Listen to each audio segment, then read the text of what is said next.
noite. Realmente estou me sentindo em casa. Não é uma coisa que eu não estou acostumada a fazer, mas é totalmente diferente, né?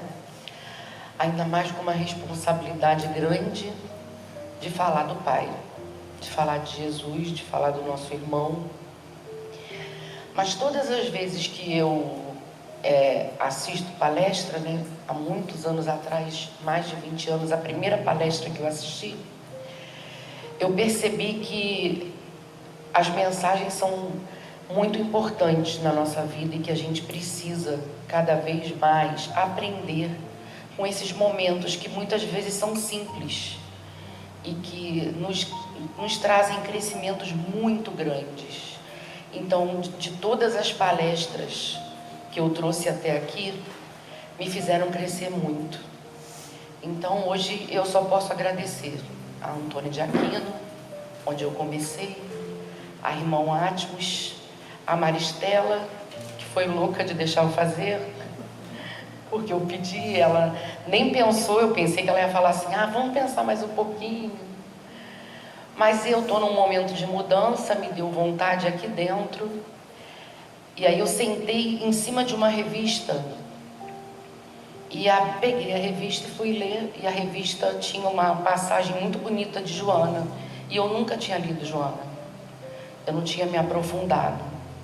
Pedi ao Bego, o Bego me deu 2 livros emprestados que eu vou devolver, e assim surgiu a palestra desse livrinho que o Bego me ajudou. E aí eu percebi que muitas das coisas desse livrinho, que parece um livrinho simples, né? Tem muita coisa que a gente vive todos os dias e que muitas vezes a gente não pensa, não reflete, né? E aí eu dei uma pesquisada também em algumas coisas, eu espero que vocês gostem, mas foi de todo o coração. Então vamos lá. Eu botei a capinha do livro, né? Falando, o livro é psicografado, são vários os livros, mas esse eu acho muito simples. Se vocês puderem depois pegar emprestado, ler ou comprar, porque é muito gostoso de ler. Eu li umas 5 vezes, porque tem muita coisa e a escrita é muito rebuscada. Então você tem que ficar pensando sobre aquilo e olhando no Google, não é mais dicionário, que eu sou uma pessoa moderna, oxigenada. Lá no NAP a gente tem os oxigenados e os oxidados, os velhos e os novinhos. Como eu estou lidando com as novinhas agora, eu me oxigenei. Obrigada, Edson. Jesus e atualidade. O que Joana e Divaldo trazem nesse livro? Eles querem mostrar Jesus descrucificado. Eles querem mostrar que Jesus nada mais é do que a nossa base, o nosso irmão, a nossa vida. E nós precisamos pensar sempre nele em todos os momentos da nossa vida. Muitas vezes a gente acha que eu nunca vou ser igual a Jesus, eu nunca vou chegar nem perto dele. Nunca, se você não quiser. Porque a vontade, ela remove montanhas. E aí a gente vai ver. E aí eu lembrei de Cirilo, que semana passada foi a palestra de Cirilo. E eu arrasada fiquei. Porque Cirilo vem com toda aquela didática, com Gasparzinho, com não sei o quê. E eu estou engatinhando, mas a minha auxiliar de PowerPoint me ajudou também. E aí ele falava que tinha que ter um marcador de folhas, né? Mas eu não fiz o marcador não para também não dizer que eu estou copiando dele, mas eu achei o máximo. Tem 24, mas vai ser rapidinho. Não vou demorar não, mas tem coisas muito bacanas que a gente vai pensar. Então eu vou ler só essas 2 partes, porque tem coisas que eu resolvi tirar, porque são tão fortes, que a gente não pode deixar de ler junto. A atualidade do pensamento de Jesus surpreende os mais céticos estudiosos da problemática humana, sempre complexa e desafiadora nesses dias. Por processos mais demorados, a psicologia profunda chega no momento às mesmas conclusões que ele é o tempo todo de letra maiúscula, porque se refere a Jesus. lograva com facilidade desde há 2000 anos. Porque agora, aqui no livro ele fala de vários psicólogos, mas isso aqui eu acho que não interessa no momento. Interessa que existe uma ciência que hoje tem falado sobre algumas coisas que ele já falava lá atrás, né? E ele é considerado um terapeuta, um amigo, um psicólogo, um pai, e é assim que a gente tem que ver. Descrucificado. Essa é a proposta de Joana de Ângeles. Para quem não sabe, Joana é a mentora, e assim fala, né, Marista? Tem que pedir os universitários.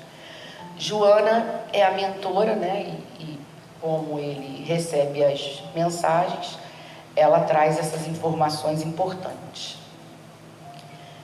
Bom, por que a escada? O que são os desafios? O que Jesus falava dos desafios? Gente, a vida de Jesus foi desafio do início ao fim. E ele ainda tem o desafio de cuidar da gente.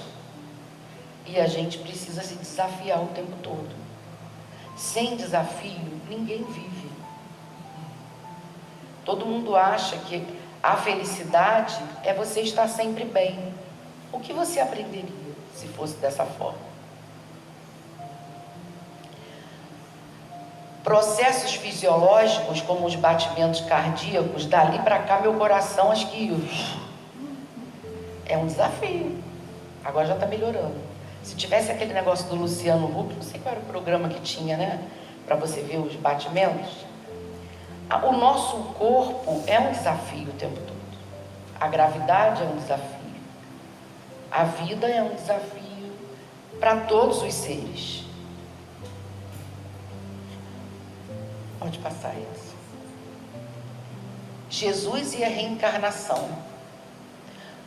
Com base na crença dos renascimentos físicos, ele ajudava aqueles que podiam se recuperar e obter a cura. Nem todos conseguiam se curar, pois a doença estava no espírito. Porque, para que a energia de Jesus funcionasse e funcione na nossa vida hoje, voltamos à mesma situação. A gente precisa crer. A gente precisa estar ligado àquela energia.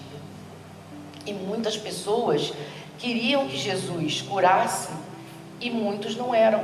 Por quê? Porque Jesus não teve o fluido forte naquela hora? Não. É porque aquela pessoa tinha uma doença que não era física e que precisava se aprimorar mais para curar realmente o espírito. Espalhou missionários pela terra, falando a linguagem da reencarnação, até o momento que ele próprio veio a confirmá-la, acenando com esperança futura de felicidade para todas as criaturas. Por que eu botei a foto de Joana nisso aí? Porque eu fui pesquisar a vida de Joana um pouquinho e ela teve 3, eu não sei se foram as últimas, eu não entendi muito bem isso, mas as 3 encarnações que eu achei, ela estava como freira, como religiosa. E as 3, ela era uma guerreira de algum momento da vida. Ela foi se desenvolvendo. Numa delas ela era uma criança prodígio, uma criança que lia, uma criança que recitava poesia. Depois ela virou freira, ela defendeu as freiras, ela foi considerada uma das primeiras mulheres a lutar para que as mulheres pudessem ter intelectualidade. Isso lá, a primeira, pelo menos é o que eu entendi, ela estava com Jesus. Ela era a esposa de uma pessoa que trabalhava com Herodes. E ela vivia contra e foi reclamar com Jesus a postura do marido. E Jesus se virou e falou para ela: Joana, volta para sua casa, volta para o seu marido, cuida do seu filho e segue.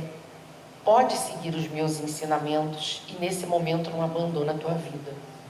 Mais na frente, o marido adoeceu e ela seguiu Jesus. Depois foi morta por defender Jesus. Então, as reencarnações que nós teremos, que Joana e que todos vão desenvolver, elas vão comprovando a verdade, a luz, a vivência, a coragem, e cada um constrói a sua história. E Jesus mostrou isso e continua mostrando, né? Cada vez que estava conversando com a Márcia, cada vez que a gente lê o Evangelho, a gente descobre cada vez mais e acredita cada vez mais na reencarnação.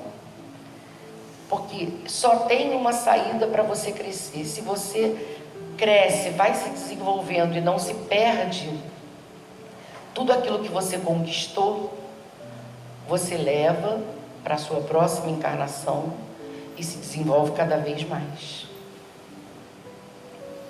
Jesus e a humanidade. Jesus é a personagem histórica mais identificada como o homem e a humanidade. Não havendo criado qualquer doutrina ou sistema, Jesus tornou sua vida um modelo para que o homem se pudesse humanizar, adquirindo expressão superior. Ele, com todos os caminhos que ele trilhou, nós precisamos estar sempre voltados a esses exemplos. Ele muitas vezes bateu de frente com certas leis, né? Isso a gente vai falar mais na frente, mas muitas vezes ele questionou alguns religiosos, porque ele seguia a verdade, ele seguia o que fosse igual para todas as pessoas. Mesmo que a lei daquela época fosse uma lei praticada, o que ele queria era o bem do outro. Por isso ele foi considerado a pessoa que mais se humanizou e ensinou. Jesus e o amor. A figura de Jesus marca por estar sempre ligado com a consciência divina. É considerado o ser mais perfeito encontrado na Terra. Lutou contra injustiças, mesmo quando seria considerado legal, quando o crime seria considerado legal de acordo com as leis da época. Numa sociedade agressiva e perversa, elegeu o amor como a solução para todos os questionamentos e o perdão irrestrito como terapêutica eficaz para as enfermidades. Agora lembrei do meu filho, que quando a gente conversa um pouco, ele não é da nossa religião, e quando a gente conversa um pouco sobre isso, ele fala: é impossível chegar a isso, é ser muito bonzinho o tempo todo. Muitas vezes a gente tem dificuldades para pensar dessa forma, muitas vezes nós erramos, mas se a gente pensar sempre e se autoavaliar o tempo todo, cada dia você vai observar que você está um pouco melhor do que você foi. Isso não é fácil, é um exercício. É uma necessidade que o homem tem e parte da vontade. Se você parte do princípio de que isso é impossível, qualquer coisa vai se tornar difícil para você. Se você parte do princípio que você tem vontade e faz de tudo para acontecer, mesmo que as coisas não aconteçam como você quer naquele momento, elas vão evoluindo e você vai evoluindo junto. Jesus e tolerância. Tolerância como terapia fraternal e pessoal. O ser humano julgado realiza projeções da sua personalidade e fica preso nesse sentimento negativo. Isso acontece muito com a gente. A gente pensa e avalia o outro com a nossa cabeça, com a nossa experiência. E aí a gente fala um pouco da empatia, né? Que todo mundo diz que é muito fácil se colocar no lugar do outro. Não é muito fácil. Toda vez que a gente avalia uma situação, um pouco da gente fica naquilo. E nós temos que tomar muito cuidado com esse tipo de avaliação e de visão. As atitudes de Jesus sempre foram contrárias aos julgadores da conduta alheia. Inclusive, em algumas situações que testavam ele, que instigavam para ele poder errar, ele, como um ser ultra evoluído, percebia a intenção das pessoas. E aí ele dava uma nova resposta para que aquela pessoa ficasse indagando e percebendo que ele jogou a responsabilidade de volta, porque o pensamento daquela pessoa não era um pensamento bom, era um pensamento de tirar a figura de Jesus daquele momento no eixo. Quantas vezes a gente passa por isso? Todos os dias. Todos os dias nós saímos do eixo por algum problema, por alguma situação, ou por alguma coisa que nós procuramos mesmo. Às vezes não acontece nada. Nós é que procuramos pelos sentimentos primitivos que ainda temos. E aí eu coloquei essa questão de Mateus só porque veio a questão da trave, do olho, aquilo tudo que a gente já sabe, né? É muito fácil. Julgar o outro é muito fácil. Olhar o erro do outro é muito fácil. Essa é a maior luta hoje dos estudiosos em relação à inteligência emocional. Porque o homem hoje, ele está muito voltado para a questão de avaliar o outro, de acordo com os padrões, avaliar o outro de acordo com a escolha. E nós vimos que Jesus falou o que lá atrás? Que não interessa a cor, o credo, que não interessa se pecou, se não pecou. O importante é a consciência da pessoa e o que ela vai fazer depois. E o que ela vai fazer dali para frente. A gente também não pode pensar assim, eu errei porque eu sou um ser primitivo e aí eu vou errar porque aí na outra encarnação eu vou consertar. Não. Se eu errei, se eu tenho consciência de que eu errei, eu tenho obrigação de consertar e fazer de tudo para não errar mais. E isso a gente precisa melhorar muito. Hoje eu fiquei pensando muito nisso, lendo pela última vez. Quantas vezes a gente teima em errar na mesma coisa, sabendo que precisa melhorar, sabendo que precisa ter Jesus como modelo,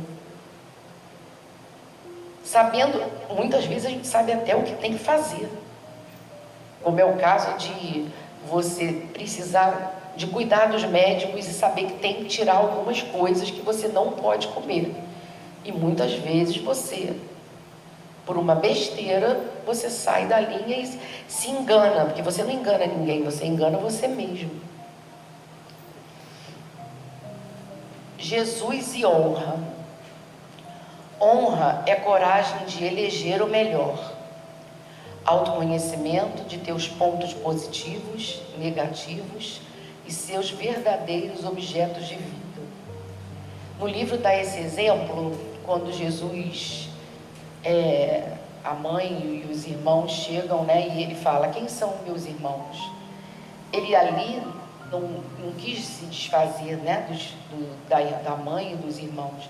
Ele quis seguir com esse propósito, que o propósito dele é o propósito de mudar, de ajudar aquelas pessoas e considerar a todos. Não deveria ter privilégios. E a gente costuma fazer isso? A gente costuma deixar os privilégios, deixar entre aspas, as panelas das nossas vidas influenciarem nas nossas decisões. Muitas vezes as pessoas se agridem por um jogo de futebol.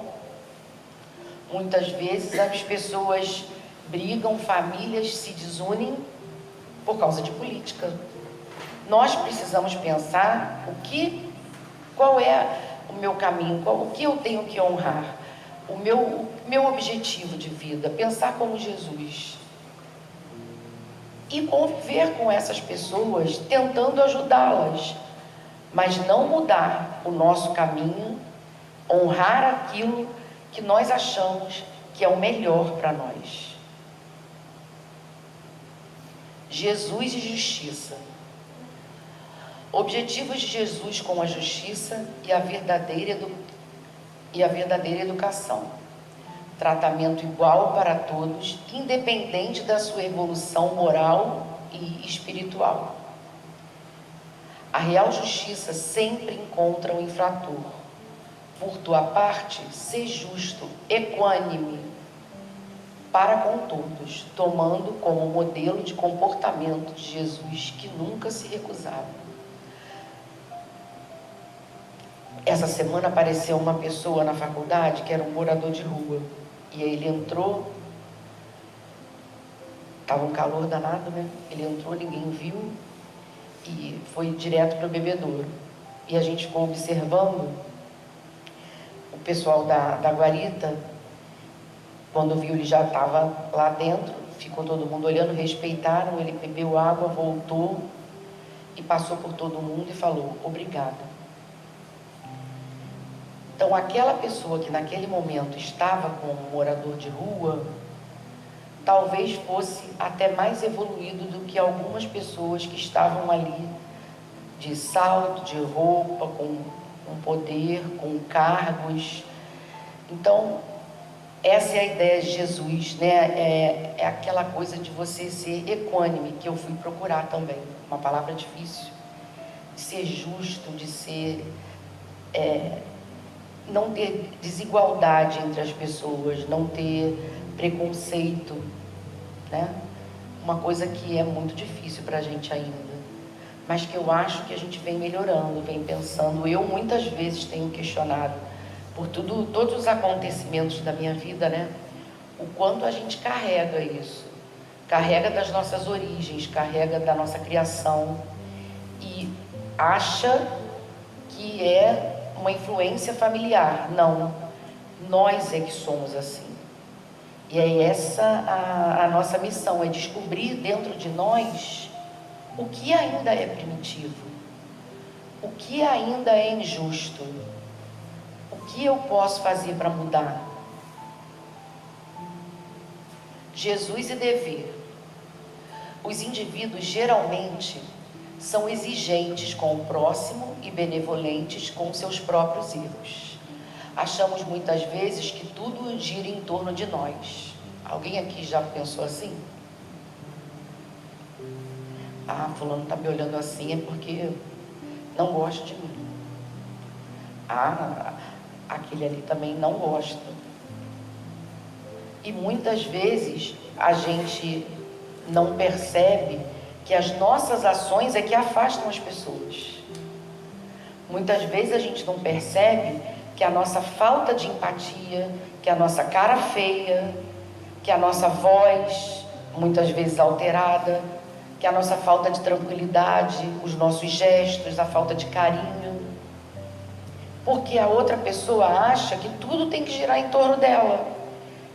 Isso acontece muito quando a gente cria uma criança com todo carinho e amor, mas tanto amor que não dá limite. E aí a criança chega no final, né? E se não tem uma religião, se não tem uma doutrina para ajudar essa família vira uma escrava da situação que ela plantou. E muitos de nós, Jesus vai falar isso mais na frente, muitos de nós vivemos ainda apegados a isso. Eu fui criado dessa forma, mas gosta de ser assim, gosta de depender de todo mundo, gosta de ser o sofredor, gosta de ser o coitadinho. E até quando a gente vai enxergar que assim nós não vamos evoluir? Nós precisamos mudar esse tipo de pensamento dentro de nós, não no outro. Nós precisamos mudar o nosso comportamento. Faltou um pedacinho lá. Cada um tem o dever de construir sua história, evoluir com seus próprios desafios, sem explorar os outros para isso. A ação deve predominar, porque o resultado é o dever. Se você sabe qual é o seu objetivo, se você sabe que caminho você quer seguir, você tem que ter ações para aquilo. Você não pode culpar o mundo porque o seu objetivo não deu certo. O que eu fiz? O que eu não fiz? O que eu tenho que fazer? Se eu errei, ok. Vamos ajustar a rota. Qual o caminho que eu tenho que seguir? O que eu tenho que melhorar? A culpa foi da minha mãe. A culpa foi do meu pai, que não teve uma mãe legal, não me criou assim. Essas influências podem ter sido importantes, sim. Mas se você quiser melhorar, você vai melhorar. Tudo depende da vontade, tudo depende da perseverança e da fé também, né? Jesus e alegria. Eu adorei essa foto, porque a gente está sempre acostumado a ver Jesus na cruz, né? E Joana fala isso, né? Que hoje Jesus é atual. Jesus tem que estar na nossa vida sorrindo, porque Ele está dentro de nós. Nós é que nos crucificamos. Ele passou por aquilo para mostrar que nós também vamos ter as nossas cruzes. Mas a evolução faz parte de todas as situações que nós vivemos na vida. Nós não sabemos. Alguém aqui ainda acha que vai ficar para a eternidade? Nós sabemos que nós vamos desencarnar. E graças a Deus nós acreditamos que nós vamos voltar. Eu acredito que eu quero voltar sem a luta de ficar engordando e emagrecendo. Deus, se eu não aprender essa encarnação, eu não aprendo mais. É um esforço.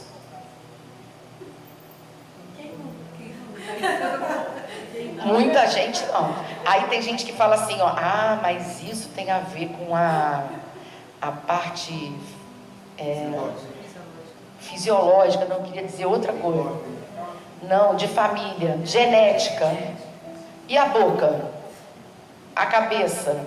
Porque a comida não é a boca, é a cabeça. Muitas vezes as pessoas têm que entender que comem por ansiedade, precisam se tratar. E tem pessoas que têm outras situações. Então, essa figura mostra que a gente tem que estar sempre com o pensamento no bem, com otimismo. E eu dei uma palestra essa semana na faculdade falando em inteligência emocional.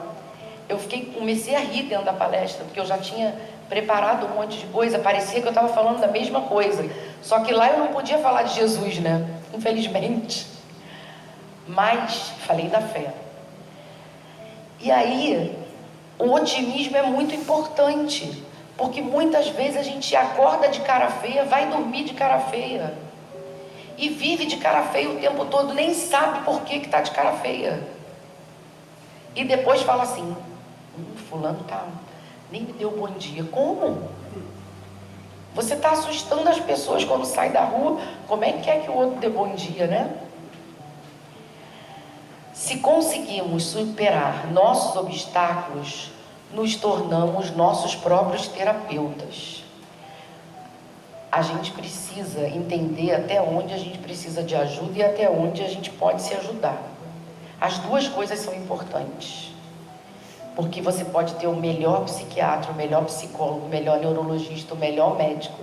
Se você não quiser melhorar, não vai adiantar.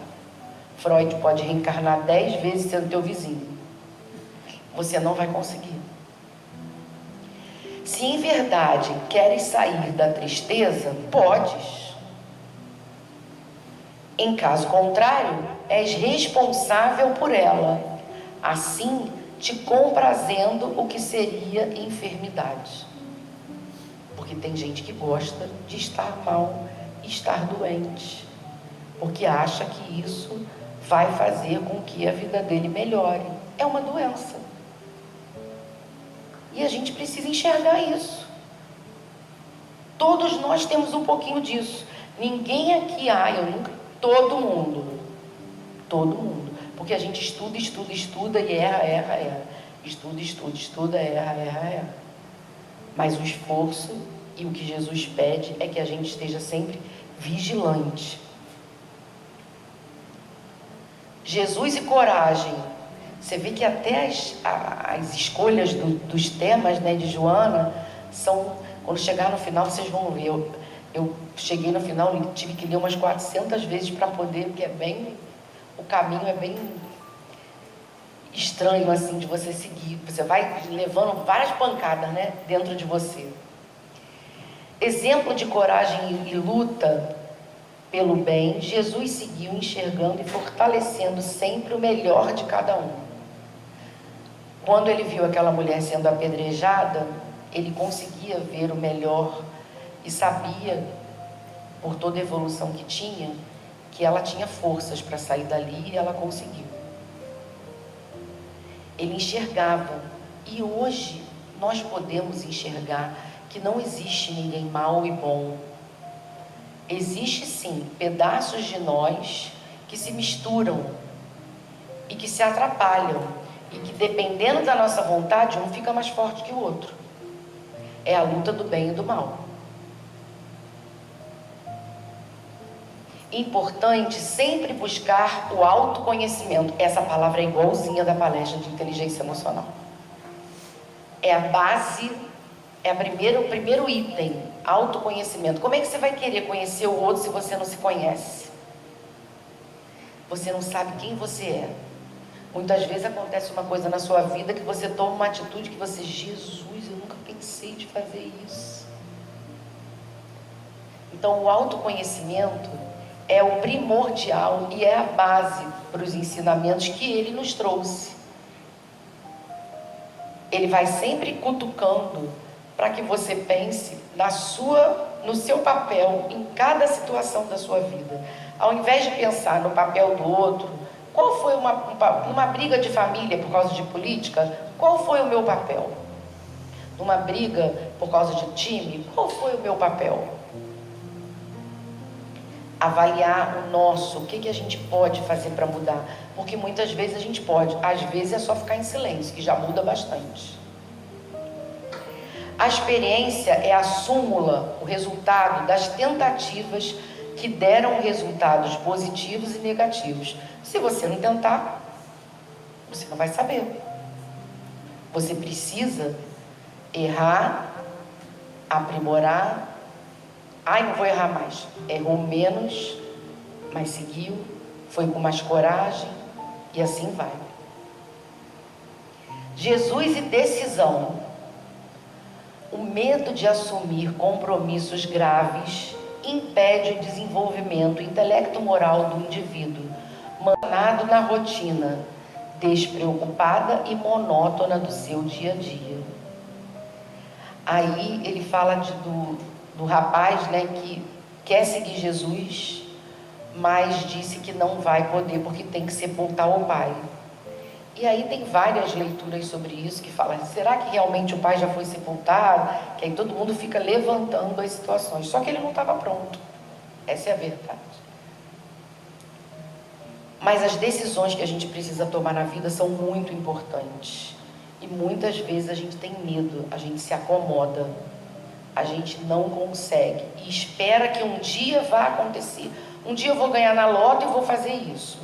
Um dia eu vou fazer aquele curso, mas deixa melhorar, meu filho crescer. Você vai dando desculpa. E você precisa tomar a decisão. Ninguém vai tomar a decisão por você. Jesus e responsabilidade. Muitas vezes o homem foge das suas responsabilidades ou as transfere para os outros. Culpa situações externas, fugindo literalmente das suas missões. Muitas vezes nós fazemos isso, né, gente? A gente até falou um pouco atrás. Quando o homem tem consciência de suas tarefas, seus desafios e suas dificuldades, supera e segue. Aprende cada vez mais e assume o papel real da sua existência. A mulher surpreendida em adultério, aos portadores do mal de Hansen, aos obsidiados, Após a recuperação de cada um, a advertência de Jesus era sempre firmada na responsabilidade, para que, entesourados os valores éticos e os deveres espirituais, não se permitissem voltar aos erros. Essa faz parte da responsabilidade. Então, toda vez ele dizia: vai, segue, não peques, olhe para frente, crie coragem, força. Ele mostrava o caminho, mas a responsabilidade era de Jesus. A responsabilidade hoje é de Jesus? De quem é a responsabilidade? De quem é a responsabilidade pela nossa vida e pelo nosso desenvolvimento? Só. Pode passar isso. Jesus e revolução. Revolucionário por excelência, estabelecia a luta de dentro para fora, a morte do homem velho e o nascimento do homem novo.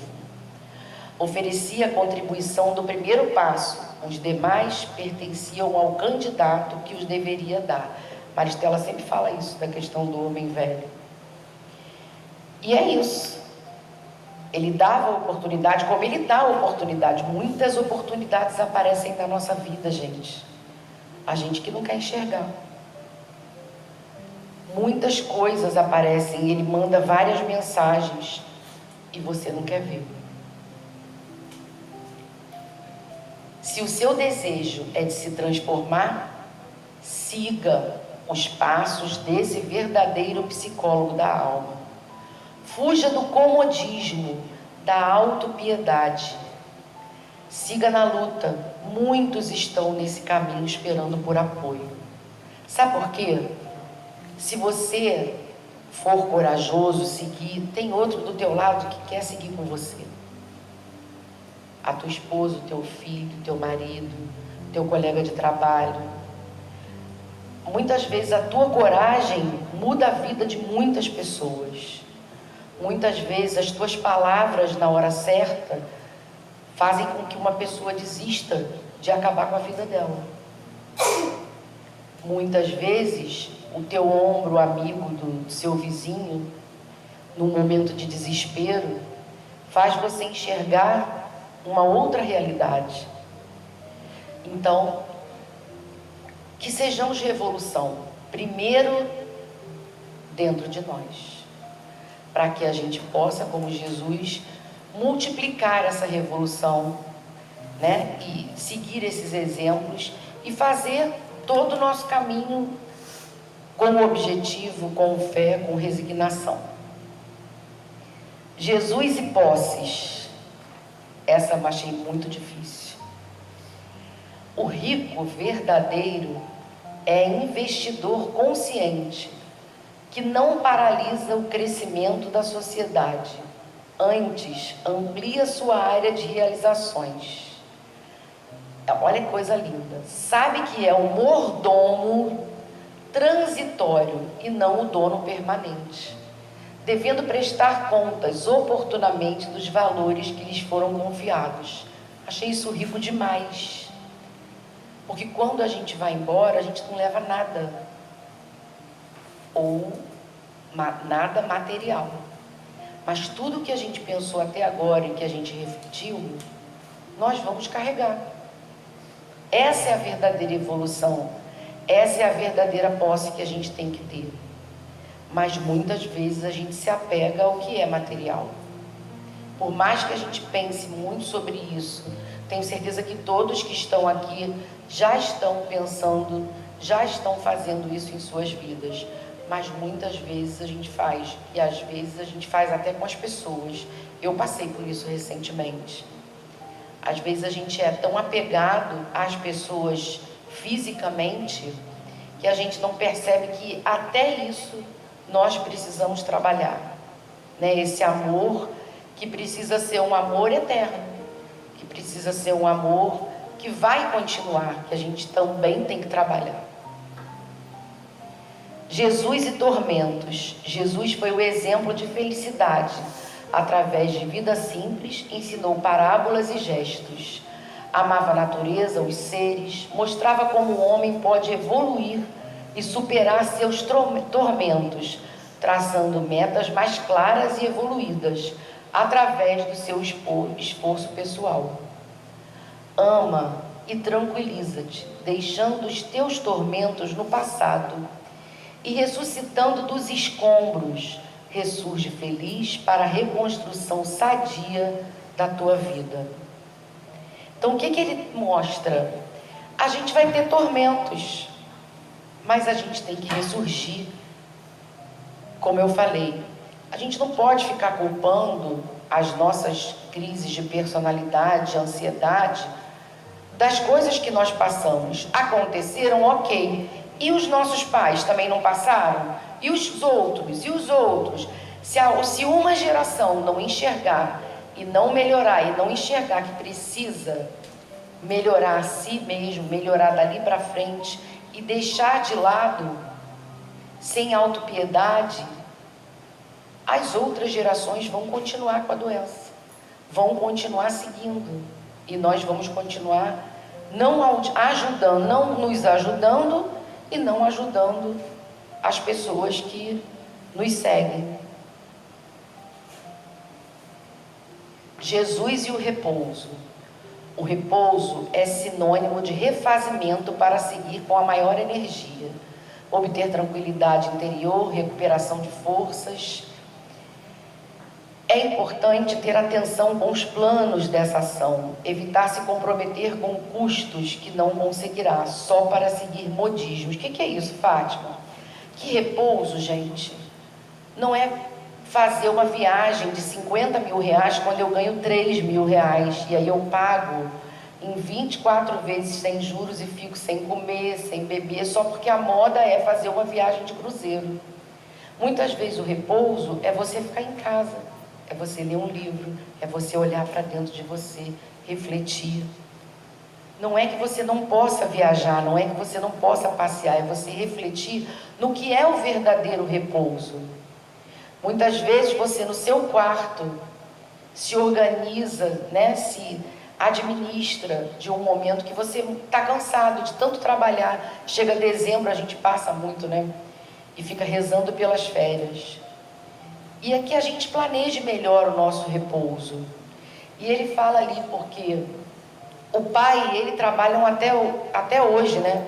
E a gente vai trabalhar e ter também essa visão da importância do repouso, mas com esse olhar, que o repouso é um refazimento e não uma questão que você precisa espelhar no que todo mundo faz, voltando à questão do preconceito, de você seguir pela cabeça do outro, de você entender o que é realmente o repouso dentro da sua vida e o que ele faz de melhor para você.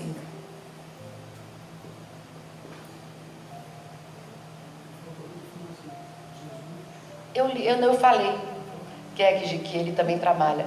Jesus e a insegurança. Aí eu coloquei essa nossa amiga aí, que tem vários questionamentos, né? Se vocês forem ler, vocês vão se encontrar em vários. Eu me encontrei, então, em muitos. Mas nós somos seres imperfeitos. Estamos num planeta de provas e expiações. Isso nos faz ter insegurança. Isso nos faz estar balançados o tempo todo, né? Inseguros em muitos momentos. Jesus ensina como deve o homem lograr a sua evolução psíquica, que deve ser desenvolvida simultaneamente com a orgânica, o que demanda tempo. E por isso não apresenta receita salvacionista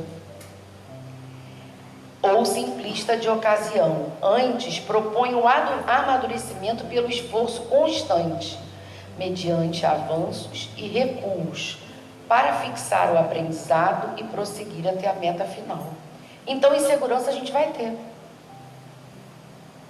mas não é para parar, é para você aprender e seguir. É o que ele vem falando até agora e Joana vem mostrando para a gente. Jesus e o sofrimento. Querer e crer. Jesus sempre indagava quem amparava examinando esses dois critérios. É aquilo que eu falei no início, né? O querer em profundidade, sem reservas, altera completamente o quadro psicofísico do indivíduo, que se transfere do estado inarmônico em que se encontra para o de equilíbrio, auxiliando o organismo na restauração dos seus equipamentos danificados.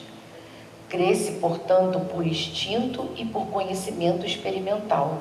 Então você tem já isso dentro de você, que você pode desenvolver ou não, e você também aprende através das suas experiências.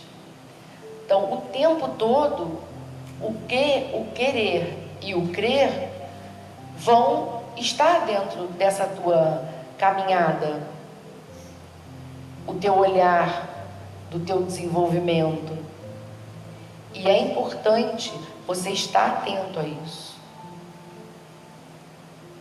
Jesus e ingratidão. A ingratidão é uma imperfeição da alma.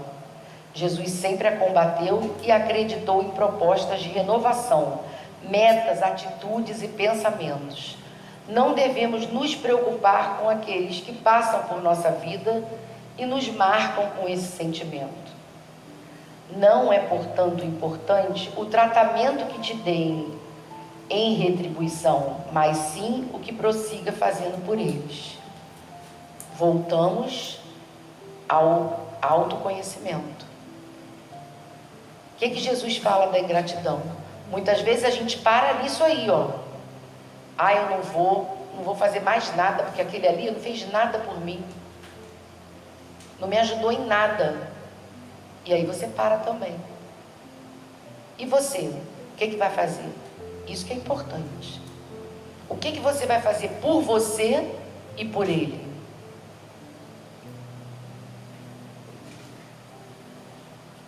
Jesus e inimigos. Desprovido de prevenções e precauções perturbadoras, gozarás de otimismo, fator essencial a uma vida sadia e a um interrelacionamento social saudável. Em negativa de Pedro, 3 vezes repetida a respeito do amigo, temos uma lição de grande magnitude, porquanto tão logo ele veio a cair em si e chorou amargamente. A explosão das lágrimas foi a oportuna catarse liberativa do arrependimento que o poderia neurotizar, levá-lo, como aconteceu com Judas, ao suicídio. Então aí ele fala de 2 momentos, né? De Pedro e de Judas, porque Pedro errou, e naquele momento que ele errou, veio o sentimento automático, e ele percebeu, e seguiu numa evolução muito maior do que a que ele estava apresentando naquele momento. E Judas acabou se desesperando no próprio sentimento de erro, mas não conseguia lidar com aquilo. Então, muitas vezes a gente se corrói por essa questão dos inimigos, de achar também que temos muitos inimigos. Mas quem são os nossos maiores inimigos? Quem é o nosso maior inimigo? Importante preservarmos nossa individualidade e fugirmos dos modelos externos de consumismo. Por quê? Volto a falar da questão de grupos, de modismo. Muitas vezes a gente pensa com a cabeça do outro, do grupo, e acha, e não enxerga, acha que aquele grupo ali, de time, por exemplo, não consegue enxergar como um irmão, como um ser humano, de tão pesado que é essa situação, de tão negativo mesmo. E você não pensa com a sua cabeça, você enxerga todo mundo que não é do seu time como seu inimigo. Você não enxerga que ele é uma pessoa, você não enxerga que ele precisa de ajuda, que ele é um ser humano. Muitas vezes você tira até a vida dessa pessoa só porque ela pensa diferente de você. Então, nessa visão aí, nós acabamos sendo nossos inimigos, porque alimentamos esse sentimento ruim e não enxergamos a verdadeira essência das outras pessoas, nem da nossa, né? E é isso, gente. Essa é a última figura do nosso Jesus. Que Ele nos abençoe, que Ele nos proteja, que Ele nos faça enxergar, como disse aí a passagem, de dentro para fora, que a gente possa olhar para dentro todos os dias e enxergar que só assim a gente vai crescer cada vez mais. Muito obrigada.